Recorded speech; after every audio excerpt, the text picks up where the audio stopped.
আরেকটা কথা তো মনে পড়ছে, হেডও কইলে তা কইলে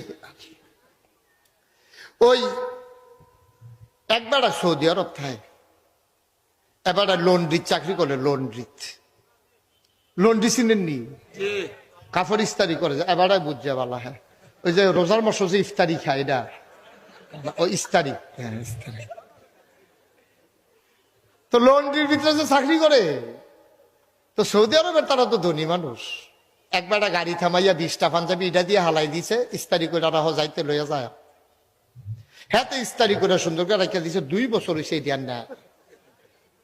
হ্যাঁ, তারা বুদ্ধ ধনী মানুষ না, আবার বুধ আরেক খানতে নতুন কিনা লাইছে আর কি, এটা মনও নাই। তে মনে করছে আমরা গরিব মানুষ, 20টা পাঞ্জাবি নতুন বাসডা হনো ভাঙছে না। তে 20টা পাঞ্জাবি একখানা আলগা করে রেখে দিছে, নি তৈলে দিয়া দেন, নানি তৈলে ভাই জিজ্ঞা না, নানি লো দুধ আলে রেখে লাভ কি। তে এই 20 পাঞ্জাবি লইয়া 2 বছর পরে দেশ হয়েছে 2 সুটকিস লইয়া। সকলে তো মনে করছে সুটকিসও জানি কিতা খুলছে, পরে দেখে যে হুদা পাঞ্জাবি বার হইতে আছে। পাঞ্জাবি তার মামু, খালু, জেডা, চাষা, বাফে, বাইয়ে, বঞ্জামাইয়ে সাইডুগুল দিয়ে বইয়া রয়েছে।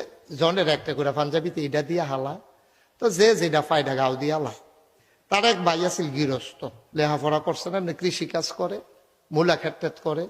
তে মনে করলো শীতের ভিতরে লম্বা পাঞ্জাবিটা আরো বার আরাম হইব, সাদ্দলের কাম দিবে।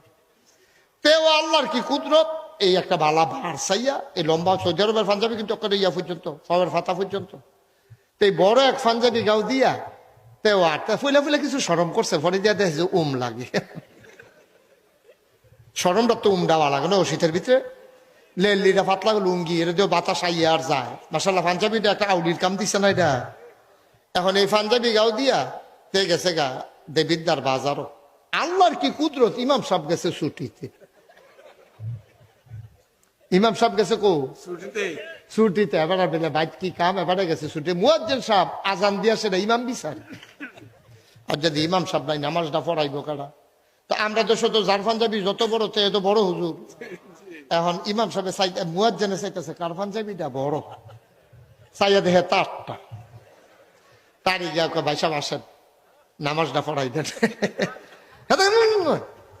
এত তো শীতের ভিতরে মাথায় নালা শরীর গাম দিয়া লাইছে তো।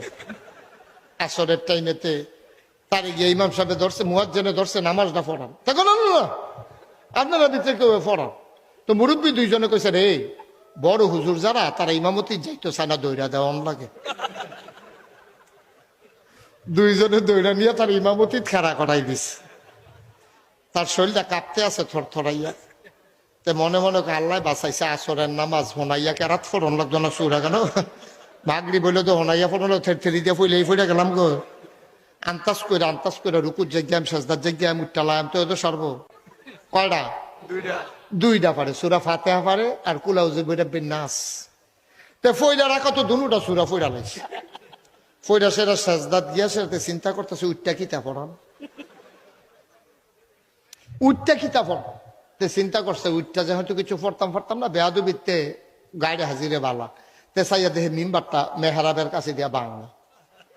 তে মনে করলো হকল বলা তারা রাইকা সাজদাত বাড়ি গিয়ে তে বাঙ্গা বেড়া দিয়া দুপুরিয়া বাইরে ফইরা তে গিয়া জাফানি মুল্লা কিনে হেগুল দিয়া তারা তো সাজদাত ফেরে রয়েছে না, হেমুয়ে দিয়ে রক্তাইয়া ফোরনের কথা না, কতক্ষণ থাকুন যা। আর একটা নতুন নামাজি হাতে আলগি দিয়া দেখে ইমাম নাই, হাতে ডাক ডাকে বইয়া রয়েছে কোন আশা উড়ো উড়ো উড়ো, নতুন করে নিয়ত বন্ধন লাগবো, ইমাম নাই। এখন তে মাথা আলগি দিয়া সকলে উঠটা সেটা ফদাইয়া টদাইয়া নামাজ পড়ে গিয়া দেহেতে মুলা কিনে তারে ধরছে আনজায় কি জানে তুই আপনারে সাজদা থালাই আইয়া বসে কিতিতে কয় তোমরা আমি কইছি না আমি পারতাম না, তোমরা যে কইলা বিলে বড় হুজুর ইমামতি চাইতো সেটা ধৈর্য নিয়ে কাটা করাই দিছ। এদিকে আমার পাঞ্জাবি বাইয়ের